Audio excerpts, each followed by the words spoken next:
Hi, ഇന്ന് രാവിലെ മസാല ദോശയും ചായയാണ്.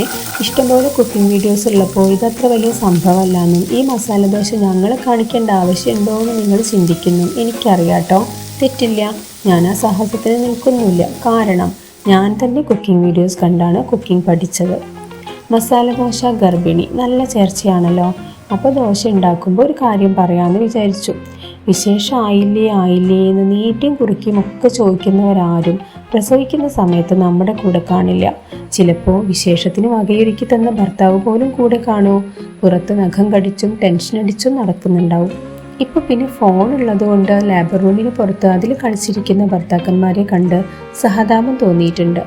ദിയാകൃഷ്ണയുടെ പ്രസവം ഏതായാലും ട്രെൻഡിങ് ആയി. വളരെ നല്ല കാര്യം. അല്ലെങ്കിലും 2025 ആയപ്പോഴേക്കും പ്രസവവേദന എന്താണെന്നും അതിലൂടെ കടന്നു പോകുന്ന സ്ത്രീകളുടെ ബുദ്ധിമുട്ട് എന്താണെന്നും മനസ്സിലാക്കുന്ന ഭർത്താക്കന്മാരുടെ എണ്ണം കൂടിയിട്ടുണ്ട് കേട്ടോ.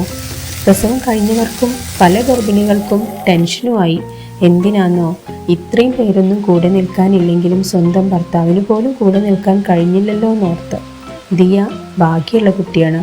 ഒരു കുടുംബം മുഴുവൻ കൂടെ നിൽക്കാനുണ്ടാവുക, ആശ്വാസം പകരാനുണ്ടാവുക എന്നത് ചെറിയ കാര്യമാണോ? ആഗ്രഹമില്ലാഞ്ഞിട്ടല്ല കേട്ടോ. ഒരു സ്യൂട്ട് റൂമിൻ്റെ ചാർജ് മനസ്സിലാക്കി ഭർത്താക്കന്മാരെ കൂടെ നിർത്തുമ്പോൾ അത് താങ്ങാനുള്ള കരുത്ത് അദ്ദേഹത്തിൻ്റെ പോക്കറ്റിനുണ്ടോ എന്നുള്ള ടെൻഷൻ പ്രസവവേദനയോടൊപ്പം നുരഞ്ഞു പൊന്തില്ലേ? എല്ലാം പോട്ടെ, പ്രസവം കഴിഞ്ഞ് കുഞ്ഞിനെ കാണുന്ന സമയത്ത് എടി സാരല്ലടി വേദനിച്ചോ എന്നെല്ലാം ചോദിച്ച് ഒന്ന് തലോടുന്ന എത്ര ഭർത്താക്കന്മാരുണ്ട്? 2025 ആയപ്പോഴേക്കും കുറേയധികം പേർ തലോടുന്ന വിഭാഗത്തിൽ തന്നെയാണ് കേട്ടോ. എന്നിരുന്നാലും അല്ലാത്തവരുമുണ്ട്. കുഞ്ഞ് കരയുമ്പോൾ കൂടെ ഇരുന്ന് കുഞ്ഞിനെ എടുത്ത് സഹായിക്കുന്നവരുമുണ്ട്. കേൾക്കാത്ത പോലെ കൂർക്കം വലിച്ചുറങ്ങുന്നവരുമുണ്ട്. അപ്പോൾ എല്ലാം നമുക്ക് ലഭിക്കുന്ന അനുഗ്രഹങ്ങൾക്കനുസരിച്ചിരിക്കും.